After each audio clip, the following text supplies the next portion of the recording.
Hello, Penn State fans. This is Nick Pollock of Roar Lions Roar, and in the aftermath of Penn State's 35-31 victory over the Purdue Boilermakers, we are going to play a little game called 3 Things I Liked and 3 Things I Did Not Like.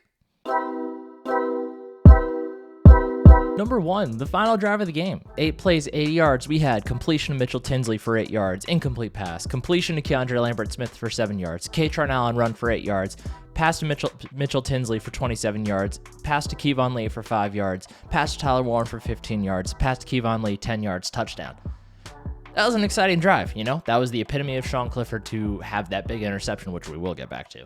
But then to come out and lead that type of drive, you know, it showcased, I think, the best of Clifford, and maybe it tells us a little bit something about how this team should be perhaps considering operating in the 2-minute offense a little bit more.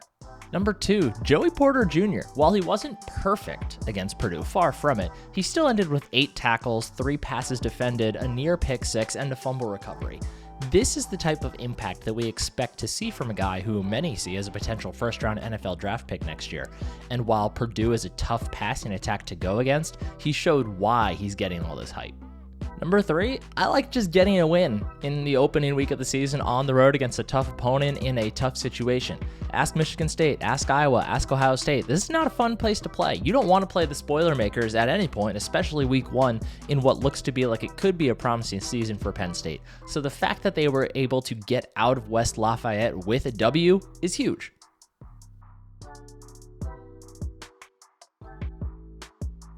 Number 1, the pick 6. Maybe the worst throw we've seen from Sean Clifford his entire Penn State career. Just not the type of throw you want to see from your 6th-year senior, 4-year starter. Really just not at all what you should expect as a Penn State fan at this point. We know Clifford's not perfect. We know what he can and can't do, but that's the type of play that he absolutely must avoid if this is going to be a successful season for Penn State going forward. Number 2, the offensive line play. I do think it was better. I want to preface this by saying I do think it was better than what we saw most of last year, but it still left a little bit to be desired. Were running backs getting tackled behind the line of scrimmage consistently? No. But were they getting great holes to run through most of the night? Not really. And Caden Wallace at right tackle really had a tough night, got benched for Bryce Effner towards the end, so they definitely need to figure out that side of things. Number 3, the lack of havoc. I think the main thing that Penn State fans were expecting out of new defensive coordinator Manny Diaz was going to be a large tick up in the amount of havoc that the defense caused, and we just didn't quite see it on Thursday. Now, Purdue, very quick passing game. Aiden O'Connell does not hold the ball for a long time, and I think against most other quarterbacks, they would have had more havoc plays than they did in this one. But still, in the end, only 2 sacks. You could say there was basically a third run at the end of the game, too. But only 2 sacks, 1 fumble recovery, 3 passes defended. Just not a whole lot in the way of causing game-changing defensive plays, which I think is the reason that Manny Diaz was brought in. So hopefully we'll see that unit evolve a bit as the season goes on.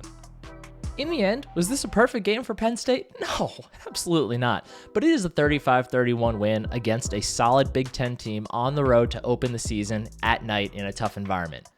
You take those. You just have to take those, pocket it, find the ways to improve, and move forward. Thankfully, they have a nice chance to get a little more tune-up work in against Ohio next week before they go on the road down to Auburn, which is going to be a much tougher environment. Maybe. Auburn might be a tire fire. We'll find out. Thanks for listening. Go State.